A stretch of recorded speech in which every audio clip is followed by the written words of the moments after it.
warahmatullahi wabarakatuh. Alhamdulillah. Alhamdulillahillahu ma fis samawati wa ma fil ard wal hamdu fil akhirah wa huwal hakimul khabir. Asyhadu an la ilaha illallah wa la syarika lah.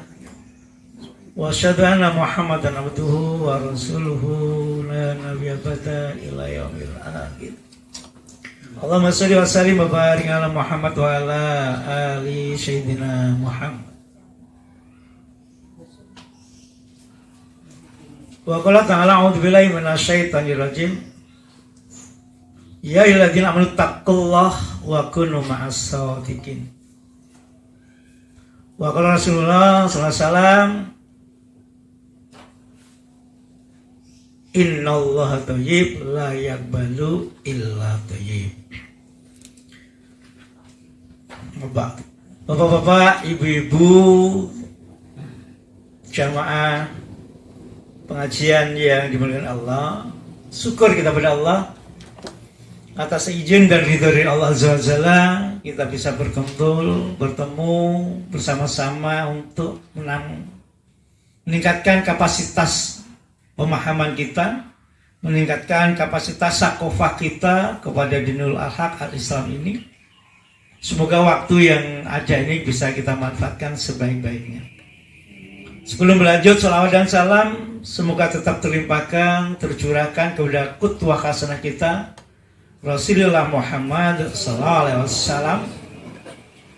Salawat dan salam tentunya juga untuk ahli keluarga Rasulullah, para sahabat-sahabat Rasulullah yang mulia, dan kita terus selalu untuk bisa berdoa, bermunajat kepada Allah.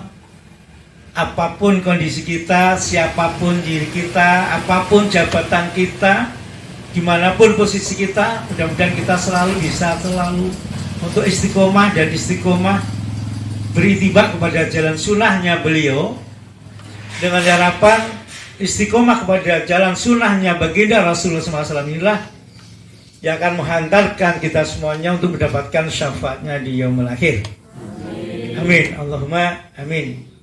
Bapak Ibu, tidak banyak mungkin waktu yang akan kita gunakan, berapa menit begitu juga tidak apa-apa. Yang penting kita bisa ketemu, membahas 1-2 ayat atau sepotong ayat bisa jadi. Yang penting pemahaman kita bisa bertambah dan bisa kita amalkan, gitu ya. Bisa katakan sering sekali bahwa yang menghalangi orang itu mendapatkan keilmuan itu adalah karena rasa sombong. Satu, malas itu kan ikutan. Yang paling berbahaya itu rasa sombong. Kemarin saya tegaskan berkali-kali bahwa sesungguhnya apa sih yang menghalangi keilmuan di dalam seseorang itu pasti rasa sombong. Dan rasa sombong itu sederhana saja kan kriterianya. Batrul haq wa gontum nas. Batrul haq, menolak kebenaran. Dan ini apakah dilakukan oleh orang-orang bodoh? Enggak. Orang-orang musyrik itu pandai. Orang-orang Yahudi itu pandai, ahli kitab. Tapi dia batrul haq, menolak kebenaran. Contohlah yang sederhana, misalnya umat Yahudi. Umat Yahudi ini tahu bahwa Rasulullah SAW, Nabiullah Muhammad ini adalah Nabiullah terakhir, Rasul terakhir, Khotamul Anbiya. Tetapi ciri-ciri beliau ini kan dirubah oleh para pendetanya, oleh para raibnya Yahudi. Kalau Rasulullah digambarkan tingginya sedang, misalnya rambutnya ikal, ya.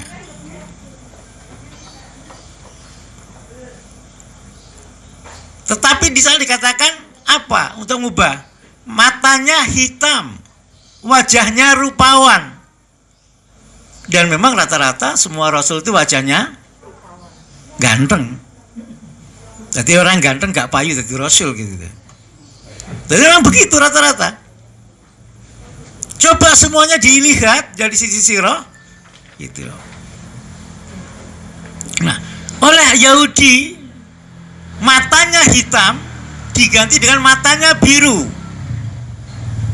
Tingginya yang sedang-sedang, Rasulullah itu tidak salah tinggi, tidak juga pendek.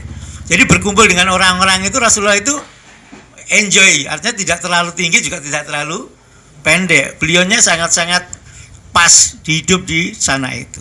Tingginya sedang, tetapi oleh orang Yahudi diganti orangnya bertubuh tinggi. Rambutnya ikal, kebanyakan orang Arab atau orang keriting katanya bukan keriting kayak yang di mana Afrika, bukan. Berombak lah kalau bahasa kita, ikal begitu. Di sana dikatakan rambutnya adalah lurus. Artinya mereka sejak awal memang merubah ayat. Berarti mereka itu pandai. Itulah salah satu contoh kecil batul haq, menolak kebenaran. Jelas di Tauratnya seperti itu, mereka tolak. Karena mereka hasad, dengki, karena ingin nabinya berasal dari keturunan Bani Israel. Kenapa turun dari bangsa Arab misalnya? Gomtunas, meremehkan manusia yang lain. Ya. Ini hampir mirip saja dengan yang tadi. Siapa yang gomtunas? Contohnya sama kalau Yahudi itu waktu sering saya ceritakan itu sama teman-teman adalah waktu nabinya Samuel, nabinya Bani Israel ba'da wafatnya Musa alaihissalam, itu mereka kan minta berperang. Mereka pengen karena dijajah oleh bangsa yang lain. Anaknya banyak yang ditawan, istrinya banyak yang dirusak kehormatannya dan seterusnya. Mereka ingin berperang. Dan salah satu hal yang diminta adalah minta keberadaan nabinya. Di situ dikatakan ada yang namanya Samuel, ada namanya Sam'on di tafsir yang lain, begitu. Itu setelah dipilih Talut oleh nabinya, mereka protes. Siapa Talut?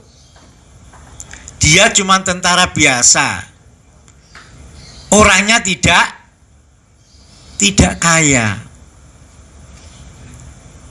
Bayangkan. Nabinya sudah menginformasikan bahwa yang memimpin kamu nanti adalah Talut. Karena Talut cuma tentara biasa. Satu, tidak kaya. Artinya apa? Yang menolak ini, menolak meremehkan manusia itu rata-rata wong pintar tadi satu, orang kaya. Karena bangga dengan hartanya. Yang protes ini orang-orang kaya. Kenapa Talut? Kami yang lebih berhak terkait dengan kepemimpinan ini. Dia tidak diberikan oleh Allah banyak harta. Nah, yang kadang-kadang yang bisa membuat kita meremehkan manusia itu karena kita kaya. Nah, maka ada istilahnya OKB, orang kaya baru. Ya itu biasanya nyeleneh begitu kelakuannya kan begitu ya. Karena secara mental, kaya itu butuh mental, butuh proses. Kalau enggak ya begitu rata-rata. Dan orang-orang yang di strata bawah kadang-kadang memang tidak diindahkan, tidak dianggap, karena kebetulan dia menjadi fuqara wa masakin, kan begitu. Di tengah masyarakat kita sajalah, kan begitu rata-rata. Ditolak karena tidak dianggap karena miskin. Ini sama dicontohkan, dan memang inilah pelajaran pentingnya. Banyak orang menolak, meremehkan terutama tadi karena kaya. Nah, tetapi yang menarik adalah ungkapannya nabinya ini. Allah memilih Talut, tasfahu alaikum, ya. Dia memilih Talut itu di atas kalian semua karena adalah dia punya kelebihan batus sang ilmi wal jism.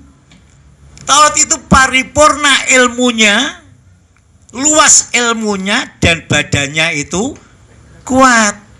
prima. Kalau bahasa kita fisiknya itu prima, otaknya isinya banyak, orangnya alim, fakih kalau orang kita begitu. Nah, kalau dibalik, disandingkan orang alim itu bisa menyaingi orang kaya. Orang kaya punya pengikut, orang alim juga punya pengikut. Nah, ini contoh. Kalau kebetulan di bawah itu ya begitu sering diremehkan, gitu. Nah, ditolaklah posisi itu. Tetapi Allah memberikan satu keberkahan bahwa dipilihnya tolak itu karena satu kelebihan tadi, batas tang ilmi wal jism. Kenapa ilmu didahulukan? Ini nanti hubungannya contoh kayak misalnya kayak seperti Nabi Yusuf mengatakan ana habidul alim, ana ini hafid, pandai menjaga sekaligus saya adalah orang yang cakap di dalam mengatur pengelolaan harta kenegarawan, bendahara. Kalau sekarang menteri keuangan kan begitu. Menteri keuangan itu apa? Habidul alim. Berkali-kali dikatakan ini gitu. Teman-teman. Inilah yang menarik dalam Quran itu, pelajaran pentingnya seperti di situ. Ditolaklah orang-orang karena miskin. Orang miskin nggak pantas jadi pemimpin, kan begitu sekarang. Apalagi era yang sekarang kan begitu. Nggak ada kesempatan orang pemimpin miskin kan nggak ada toh.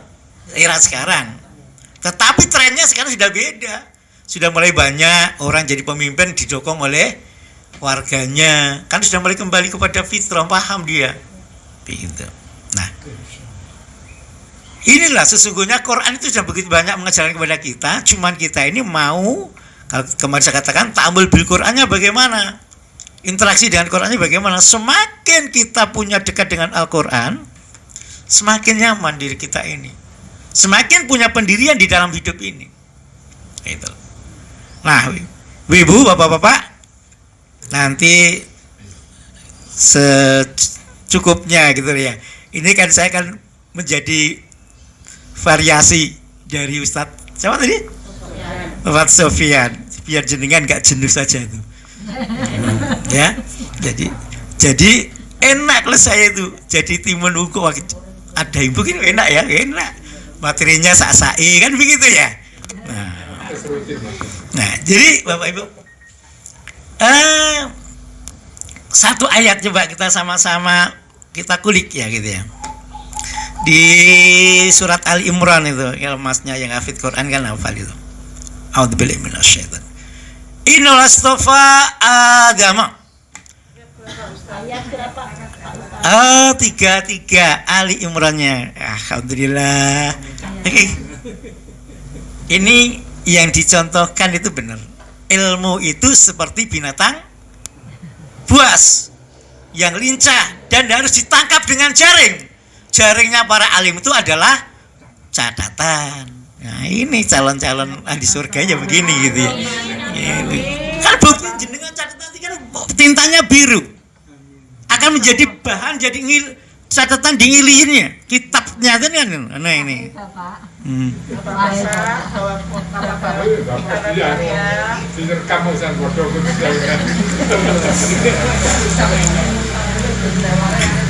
Bapak-bapak itu Bu, kapasitas otaknya lebih banyak katanya.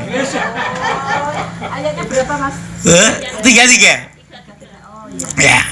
Inna astafa Adama wa Nuh wa ala Ibrahim wa ala Imran alal alamin dzurriyyatan ba'du min ba'di wallahu sami'un alim. Satu ayat ini sajalah. Dua ayat. Oh iya 2 ayat ya. Wah, sampai lupa. Wah, cerdas ya. Memang cerdas gitu. Mustamiknya ini cerdas semua ini gitu ya. Jadi ini Allah berikan satu persen berdalam. Kalau Allah itu sudah mau memilih hambanya, pilihan.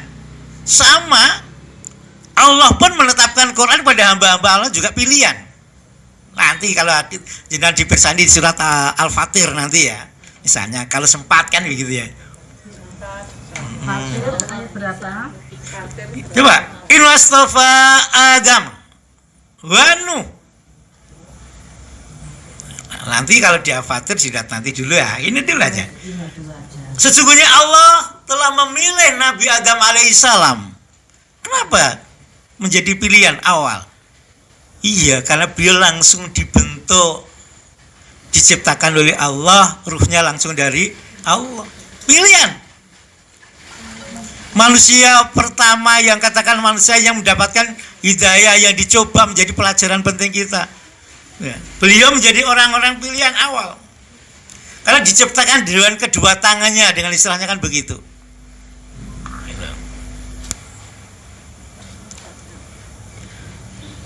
Dan apa kesamaan Nabi Adam lagi? Malaikat juga sujud kepada Nabi Adam. Ya. Ini istimewa. Semua manusia kan tidak ada hak untuk disujudi. Ini loh, malaikat saja sujud kepada Nabi Adam alaihissalam. Ini yang paling sederhana, gitu ya. Langsung diciptakan oleh Allah, malaikat sujud. Nah, ini nggak ada yang bisa menyaingi yang ini, nggak ada. Rasulullah pun tidak ada. Maksudnya Rasulullah SAW kan tidak ada yang boleh sujud misalnya. Artinya ini satu keistimewaan. Terus Nuh, Nabi Nuh alaihissalam, Manuha kalau di situ ya. Kenapa Nabi Nuh? Ya beliau menjadi Rasul pertama bahasanya. Setelah lewat sekian lama periode, ya. Ini beliau menjadi bapaknya para umat. Kenapa diistilah bapaknya para umat? Setelah banjir bandang itu kan umatnya habis. Tinggal yang ada di kapal dan seluruh hewan dan ternak dan macam-macam. Artinya beliau ini mengawali kehidupan menjadi bapaknya umat kembali. Dan diberi usia yang sangat panjang. Berapa usianya? 900 tahun. Itu dakwahnya loh ya. Itu dakwahnya loh ya. Ya tafsirnya macam-macam. Minimal itu katanya ada yang mengatakan 1050. Ini tafsir loh ya. Nah nanti kan macam-macam tafsir itu. Tetapi memang logikanya benar. Masa begitu lahir dikasih wahyu? Kan nggak mungkin. Rasulullah saja usianya setelah 40 tahun. Ada yang mengatakan Nabi Nuh ini 1100. Dari 100 tahun diberi mulai berdakwah. Dan 100 tahun di zaman beliau itu bukan umur yang apa maksudnya sudah sepuh, bukan loh ya, bukan. Karena Yusufnya tadi panjang-panjang usianya. Itu. Dakwahnya itu adalah yang laili wa naharnya itu ada 950. Logikanya kan tidak mungkin orang lahir ceprot langsung dikasih wahyu gitu. Ini ada tafsirnya gitu. Ada yang katakan 1050. Ya. Maka wajar kalau ada yang katakan aku ingin hidup 1000 tahun. Nah, iya gitu kan begitu kan ya gitu. Wah apa yang aku nunggu gitu ya.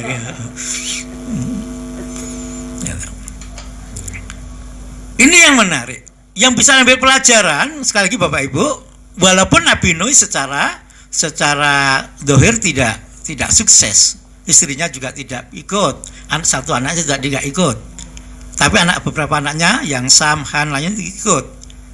Artinya secara dohir mungkin tidak sukses, secara dohir, tetapi bagi Allah ini sukses karena menjaga tadi penerusan generasi umatnya tadi.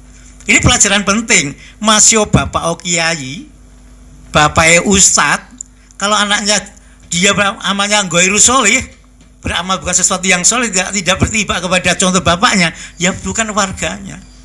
Kan itu kan menarik itu dialognya. Dia protes kepada Allah, ya Allah, ini sejujurnya dia itu anakku. Oh, bukan, dia bukan keluargamu. Karena dia apa? Al-amal ghairu sholih. Dia beramal bukan amal yang soleh, tidak ikut kau gitu istilahnya. Jadi kadang-kadang percobaannya, fitnahnya kadang kan di anak. Maka anak kan memang fungsinya jadi 4 posisinya itu. Jadi dengan punya anak bisa menjadi musuh, gitu. Anak bisa jadi musuh? Bisa. Istri bisa jadi musuh? Bisa. Anak bisa jadi fitnah? Bisa. Anak bisa jadi apa lagi? Hiasan.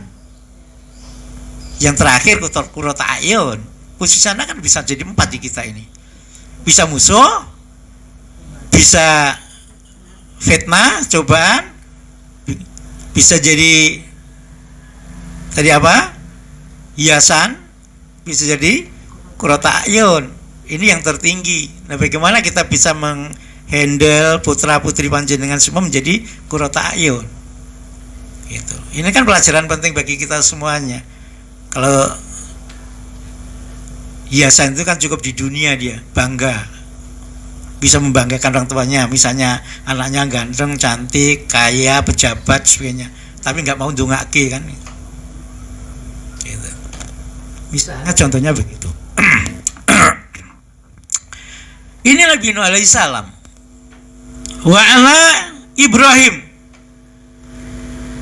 Apa yang membedakan kalimat ini adalah kalimat wa ala Ibrahim, dan keluarga Ibrahim Nabi alaihissalam. Ya. Kenapa disebut dengan keluarga?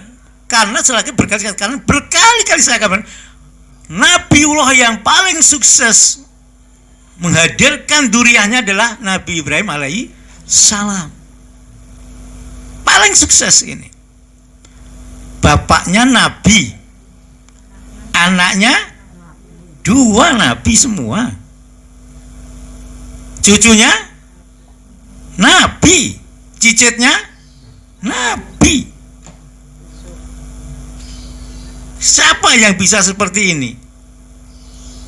Sampai nabi yang akhir pun juga turunannya Nabi Ibrahim alaihissalam. Gitu loh. Kenapa? Inilah pemuliaan Allah, sehingga termasuk orang-orang yang dipilih. Istrinya misalnya Siti Sarah, terkenal cantik, punya putranya sudah cukup sepuh, kan ya? Kan duluan Siti Hajar, gitu. Sudah sepuh loh itu di tafsirnya. Artinya kalau sudah Allah berkehendak itu tidak ada masalah, kan begitu toh. Dan sekarang terbukti orang-orang barat itu Bapak Ibu usia 50 lebih, 55 itu masih banyak yang punya anak. Banyak sekarang. Sekarang terbukti, tidak ada yang tidak mungkin kalau kita mau berdoa. Tidak ada mungkin kan. Gak usah takut dengan kodratnya Allah memberikan kepada kita.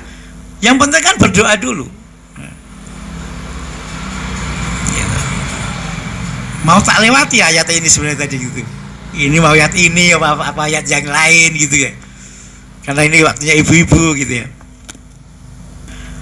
Wa ala Imran, dan keluarga Imran. Ini keluarga loh, juga sama loh. Tapi bedanya tadi kalau 2, Nabi Adam sendiri, Nabi Nuh sendiri, Nabi Ibrahim itu bersama Imran bersama ini bukan Nabi, ada yang katakan sebagian orang soleh. Ini adalah kiainya Bani Israel, tokoh besarnya Bani Israel juga. Jadi dia Imran ini orang alim, memang orang alim, jadi memang gitu. Orang alim. Istrinya Bapak Ibu siapa? Istrinya Imran? Hana.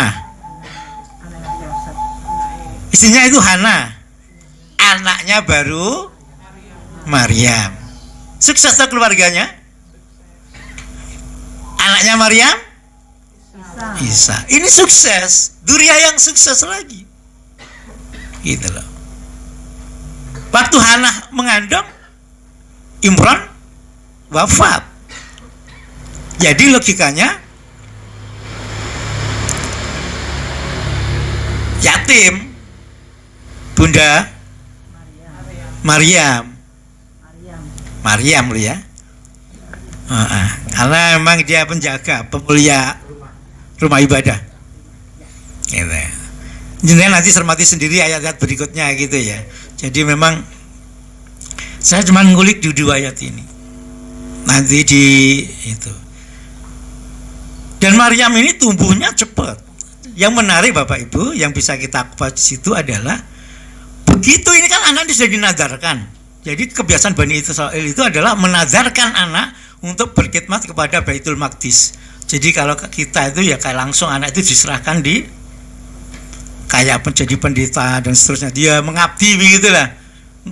Ya kalau di kita ya tempat ibadah.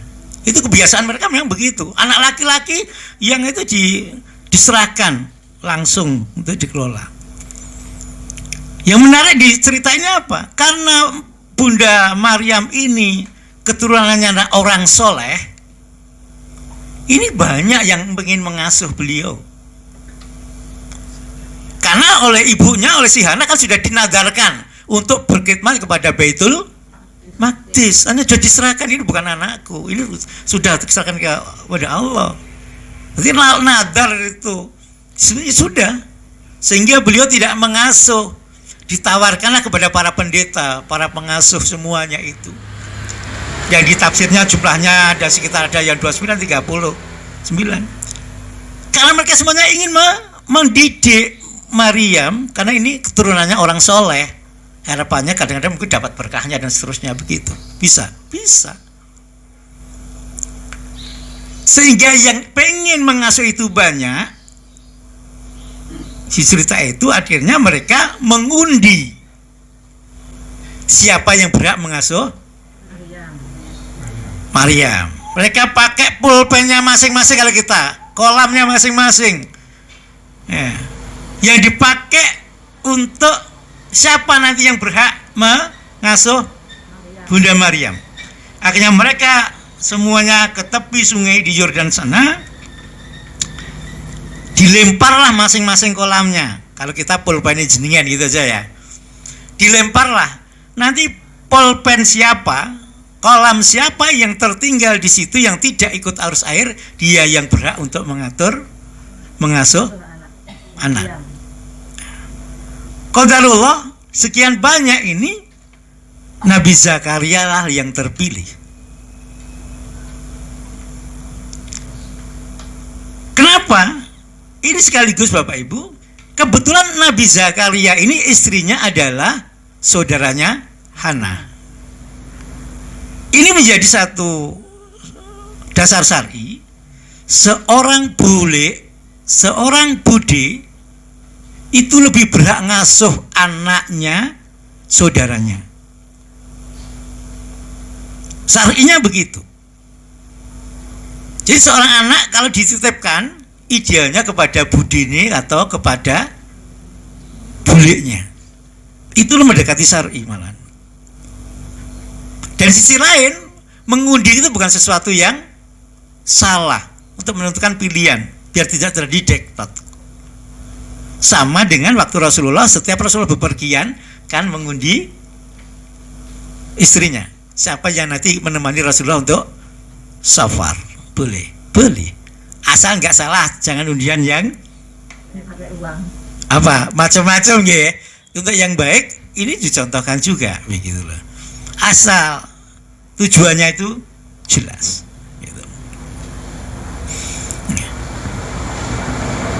Ini yang menarik dari kehidupan salah satu wanita mulia dari sekian 4 wanita mulianya yang di dalam Quran itu ada. Nanti dicerita terus.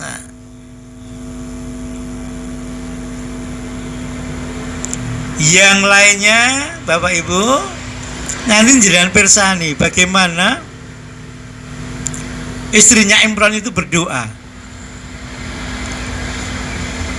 Sebelum anak ini lahir berdoa untuk apa? Biar Maryam ini dilindungkan dari syaitan, Maryam dan keturunannya. Jadi boleh toh berdoa melindungkan anak kita jauh dari godaan syaitan. Boleh, ini contohnya. Maka kadang-kadang kalau ada yang habis kakekoan itu ya, itu kan memang ada doa. U'iduka bi kalimatil tamah wa min kulli syaitani wa hammah, kan gitu tuh. Itu kalau laki-laki ya. Kalau perempuan u'iduki bi kalimatil tamah min kulli syaitani wa hammah wa min kulli ainil lama. Nah, doa ini adalah doa untuk orang yang anaknya di akikoi. Dan ini bisa terus dilakukan sampai anak dewasa.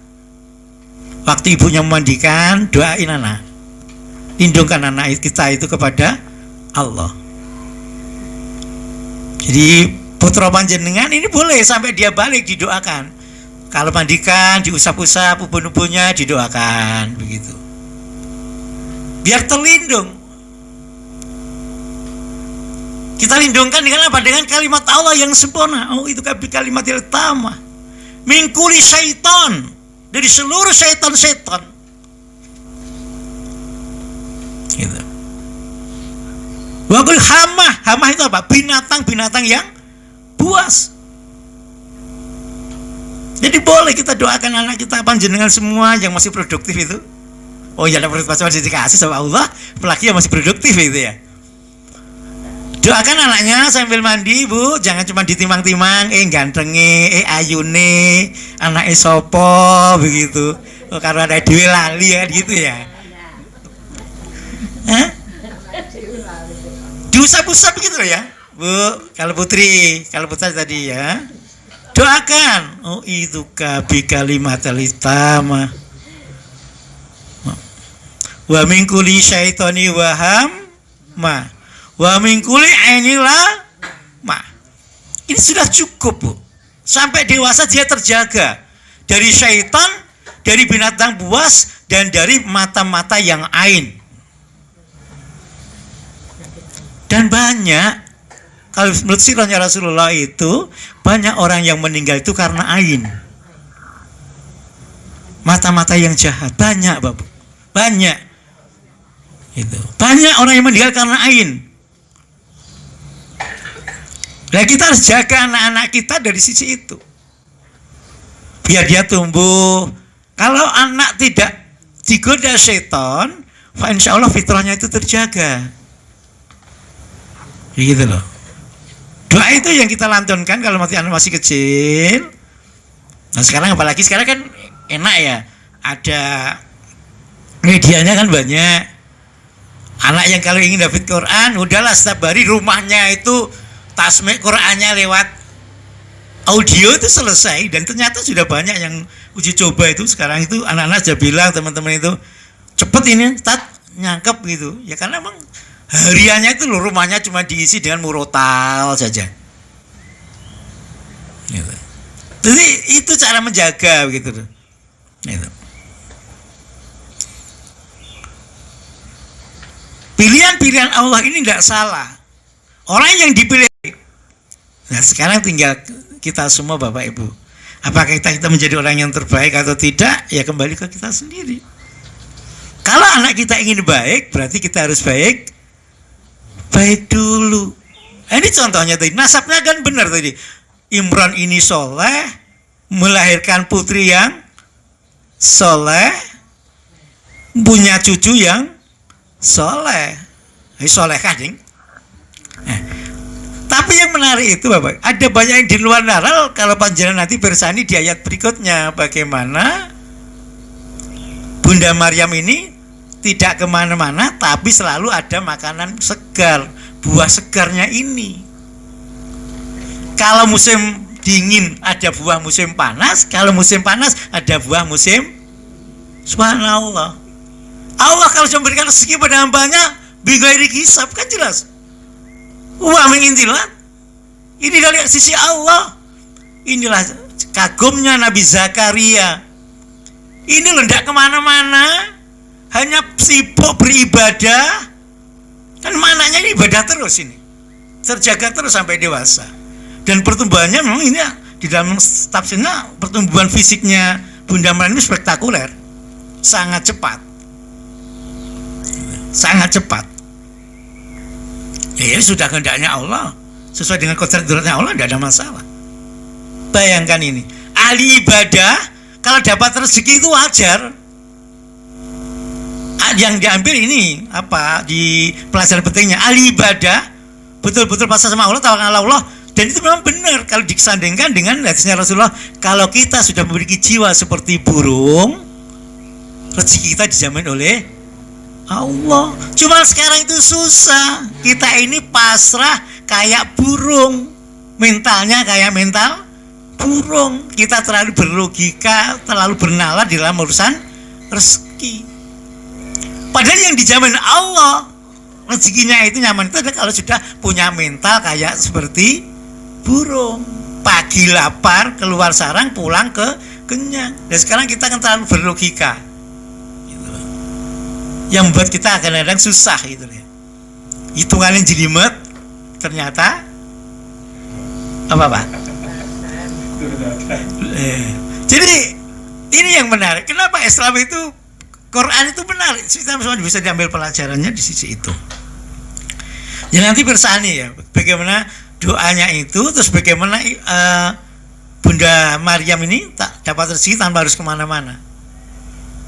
Jadi kalau orang ahli ibadah, hamba Allah yang mutakin, dapat fasilitas itu wajar-wajar saja. Wajar-wajar saja, gitu ya. Kalau sudah, ini yang campur tangan Allah, gitu ya. Sudah Allah yang campur tangan. Karena ini ada dipersiapkan menjadi orang-orang yang spesial untuk melahirkan salah satu rasulnya. Otomatis Allah jaga itu. Apa makanannya? Halalan wa thayyibannya dijaga betul.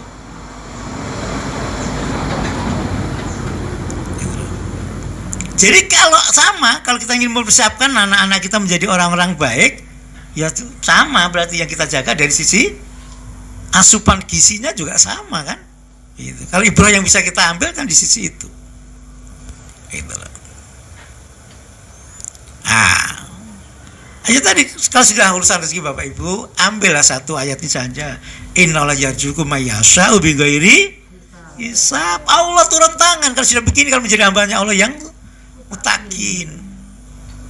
Enggak ada yang salah, enggak. Ini kan nanti sama dengan compare-nya di surat Al-Baqarah itu. Yang satu bulir tumbuh 7 tangkai. Setiap tangkai tumbuh 100 bulir. Jadi kalau Allah melipat gandakan rezekinya itu 100, kita infak 100 atau 1000 lah, 1000 perak. Apa itu gambarnya? Jutnya Din. Kira-kira kalau kita dapat 700.000 bisa? Boleh? Mungkin?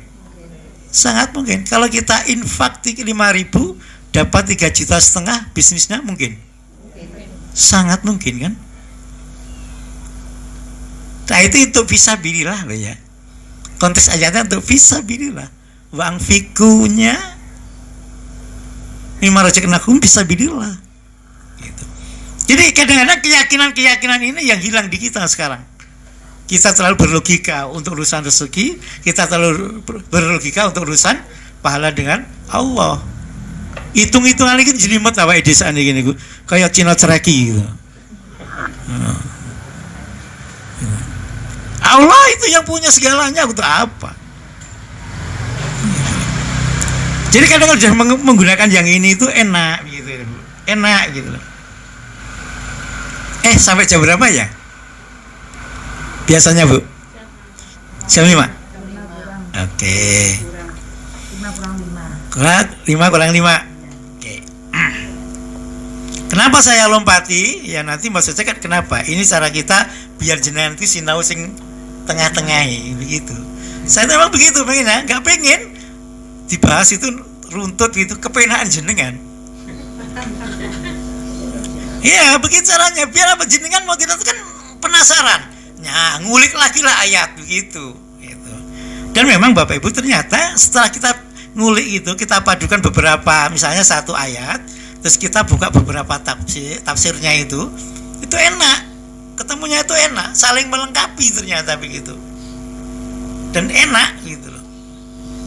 Oh, di sini tadi begini, di sini tadi begini. Semakin kita apa ya? Sakohwanya semakin bagus dan kita semakin jelaskan itu semakin enak. Di sini ini loh. Gitu loh. Nah, saya melompat saja, nggak usah yang tak runtut-runtut kan, gitu. Kan tadi kan, kalau yang tadi saya tutup dengan ayat yang ke 37-nya kan gitu. Yang innallahu yarzuqu may yasha'u bighairi hisab, itu di ayat yang ketiga 7. Saya tutup itu aja. Kenapa? Ini hubungannya dengan rezekinya siapa? Maryam yang ditanya oleh Zakaria. Orangnya kan heran, nggak kemana-mana, setiap masuk ada makanan segar. Itulah. Sehingga itulah yang membuat Nabi Zakaria kan berdoa, Bu. Itu nanti ya.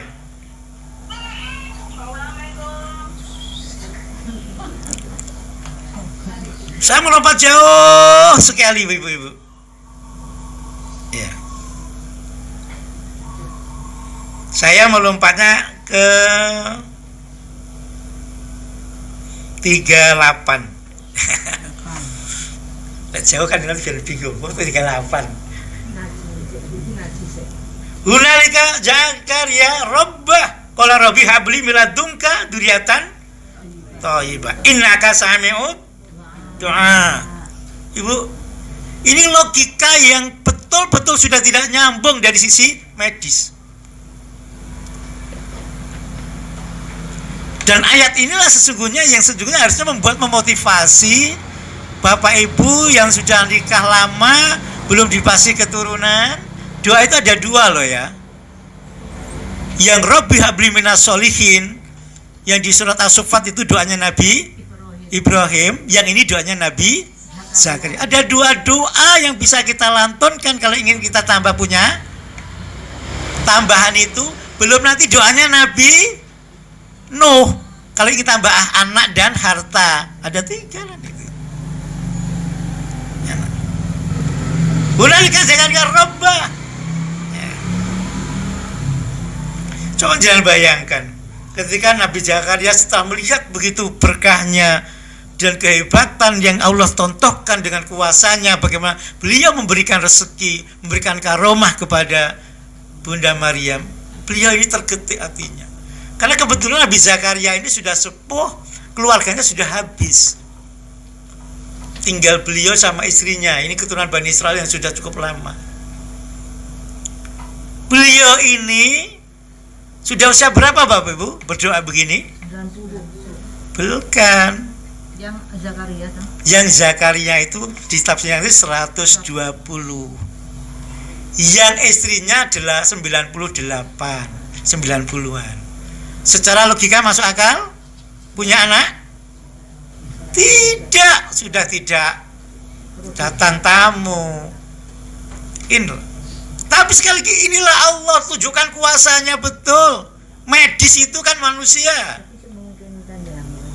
Oh mungkin doa ini yang dilantunkan. Kalau sudah apa bahasanya? Kalau kita sudah putus asa, lama nggak dikasih, doa ini yang kita lantunkan. Bukan doanya Nabi Ibrahim. Doa ini yang kita lantunkan kalau kita ingin tambah anak. Masih bisa. Kalau pengen tambah kan sekarang kan kalau pengen tambah kan ya. Belum nikah. Oh ya belum nikah ada toh. Ada itu sebenarnya makanya itu. Nah, Kak ini tuh itu mana ini? Wah. Pak Iqbal kalau nah. Wah. Jadi gitu loh ya, Bu. Karena saya katakan ini, saya ingin merombak mindset ya. Jujur saja saya ingin merombak mindset umat muslim ini. Jangan terlalu berlogika urusannya dengan Allah gitu. Jangan terlalu berlogika urusannya dengan nasib gitu. Ini kan medis hanya satu sisi toh, tetapi bukan itu yang kita ambil pelajarannya. Tapi mindset ini jangan minggir yang normal, jangan. Kita ini harus berpikirnya kuantum lah, lompatan sebagai orang muslim yang cerdas. Bukan linear begitu loh. Jadi di luar nalar ini harusnya seorang muslim sudah harus memahami ke sana. Bukan sekedar ini ayatnya begini, enggak. Tetapi bagaimana kita seorang muslim itu harus berpikir sekarang itu kuantum. Lompatan pemikiran seperti apa? Bukan yang linear. Kalau linear kan jelas. Gitu. Ini sudah sangat-sangat tidak normal. Yosua yang sudah sangat sebut, tapi beliau ini apa? Optimisme berdoanya ini yang kita ambil. Sehingga kalimat apa? Yang menarik. Miladunka, dari sisi engkau. Karena logikanya sudah nggak mungkin. Misalnya akhir, istrinya akhir apa itu? Mandul. Logikanya kan nyambung kan? Sudah sepuh masih mandul lagi. Ini dua hal yang tidak mungkin. Logika kesehatan, logika medis nggak mungkin. Tapi kalau Allah memberikan kesempatan, kan ya tidak ada masalah toh. Inilah sesungguhnya saya katakan, ini di luar logika. Ada saatnya kita memang harus berpikir di luar logika menghadapi kehidupan ini. Pas sudah tekanannya banyak ya sudah blek pasrah. Dungone sing diokehi kan begitu. Ya, lah wong Jawa pasrah bongkoan gundung semprong kan begitu ya. Tapi ini Allah ya gitu. Jadi kalimat itu menarik. Miladungka dzurriatan thayyibah, dan bukan sekedar anak, bukan sekedar dzurriyyah, tapi dzurriyyah thayyibah. Anak yang sangat baik. Soleh ini berarti ya innaka sami'ud. Dia yakin bahwa Allah itu adalah pengabul doanya. Innaka sami'ud du'a, ya Allah engkau yang maha mendengar ya Allah, kan begitu ini.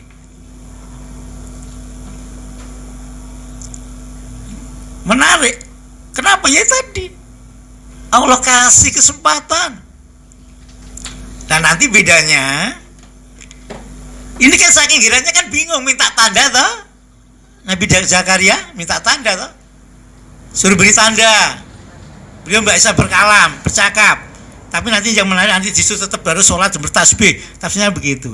Tapi nanti jenah bandingke di ayat-ayat berikutnya, waktu Bunda Maryam diberikan kabar bahwa beliau akan mendapatkan seorang putra, beliau nggak minta tanda.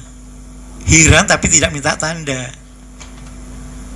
Tapi beliau masih minta tanda. Apa tandanya? Mendapat istri saya hamil, kan begitu. Kalau Bunda Maryam tidak minta tanda, cuman heran saja, di luar logika lagi kan, tanpa disentuh sudah punya momongan. Tapi yang menarik tidak punya tanda, sehingga gelarannya Bunda Maryam itu termasuk asidikin juga, orang-orang yang membenarkan. Qanitin juga, padahal qanitin itu untuk orang laki-laki, perempuannya qanitat. Tapi saking taatnya belum mendapatkan gelaran qanitin juga Bunda Maryam ini. Ini yang menarik. Kalimat-kalimat Allah itu kalau dikaji itu sedikit menarik. Nah, kembalinya kemana Bapak Ibu? Sekali lagi, mari ya, kalau kita ada apa-apa, yang penting doa kita banyak ya. Saya sering ngetes ke orang-orang, ke teman-teman semua itu, Bu, sudah pernah sholat duha 12 rakaat saumurin jenengan iki? Allahu Akbar. Bu, apa enek sholat 12 rakaat tak ngono kok protes? Jenengan sudah pernah belum? Seusia jenengan? Kapan kira-kira mulai? Lah kok ono dalile bareng. Wah, dalile banyak sudah. Gini loh Bu, jenengan pirsani itu nanti gitu ya. Kalau di luar rakaat dianggap orang yang lalai, tidak lalai kan gitu toh. Yang 4 rakaat apa? Orang yang tawadhu kan begitu toh. Yang 6 rakaat orang yang taat, tabarruk dan seterusnya gitu toh. Sampai yang 12 rakaat yang dia akan dibangunkan rumah di lho ade iki ning kene gak masalah. Cepat-cepat di sana dulu. Bos sekali-sekali lah Bu, sekali saumur-umur lah dicoba gitu ya. Kira-kira bisa nggak Bu? Insyaallah lah ya, mumpung sih dikasih umur urep gitu ya. Nanti lah ada sing bisi, saya segera nih Pak Joni ya ngerti sing ngalami ya gue kan ya. Loh saya berani ngomong, saya jangan lakukan bu. Nanti kan beromaktan itu loh, angtakul malataf ngalung gitu ya. Sudah. Dan ini kan sholat sunnah. Kalau panjenengan setiap sujudnya ini berdoa dengan doa yang berbeda, dengan 12 rakaat, jenengan kira-kira punya doa berapa? 24 doa yang berbeda-beda. Ibarat jaring, endi sing oleh, endi sing dhisik. Ini loh muslim yang cerdas. Ini kan akan jadi tabungan kita di akhirat. Kalau nggak dikompetisi di dunia. Berarti paling enggak kudu ngapalke 24. Ayo, ya gitu ya mikirnya. Iya boleh kan, doa itu kan banyak. Ada Robbana, ada Allahumma, kan begitu tuh ya. Itu. Ya berapa dulu lah. Kalau perlu diulang-ulang ya nggak apa-apa. Bisa toh itu, ada toh. Bisa. 22 berapa tadi?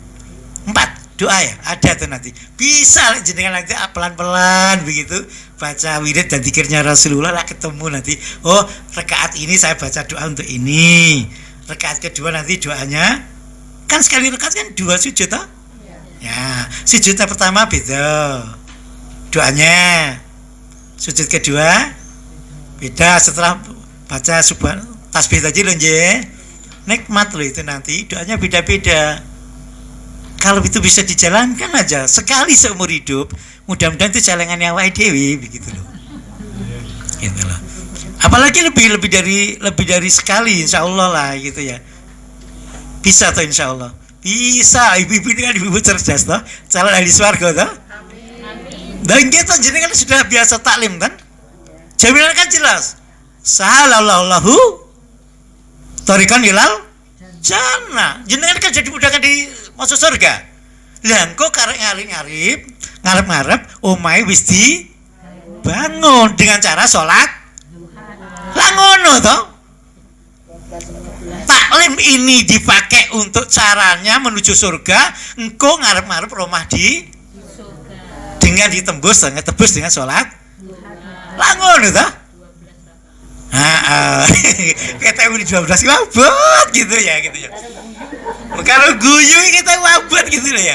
Bu, sak suwe-suwene sholat itu 3 menit. Kira-kira maksud saya ya. Ada yang lebih sih gak apa-apa. Lek 12 rakaat berarti berapa? Setengah jam lah ya. Lebih dikit lah ya, lebih dikit. Bisa bu. Terus nanti gini nih tekniknya. Sholatnya di sini. Engkau pindah malih sebelah sini, geser malih. Biar banyak syahadahnya. Nah, biar banyak saksinya nanti. Ini tanah yang dibekas untuk duha pertama. Ini duha kedua. Ini duha.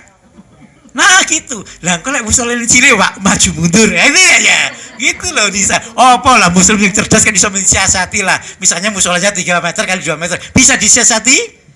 Bisa neng pojok kono, neng pojok kono, neng pojok tengah, pojok sini kan bisa toh? Bisa lah ya. Apa sih nggak bisa toh ya gitu ya. Tapi syahadah kita kan banyak, saksi kita di hadapan Allah kan banyak. Kalau bisa begitu loh, nggih.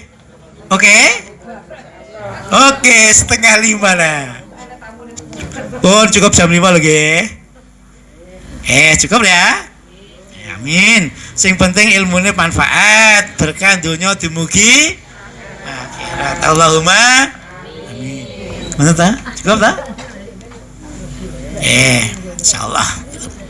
Demikian Bapak Ibu yang dapat sampaikan sebagai penggantinya Ustadz Sofyan. Selingannya begini, ya. Mudah-mudahan nanti kapan-kapan kita bisa bertemu kembali. Lek aku durung mati gitu ya. Demikian. Assalamualaikum warahmatullahi wabarakatuh.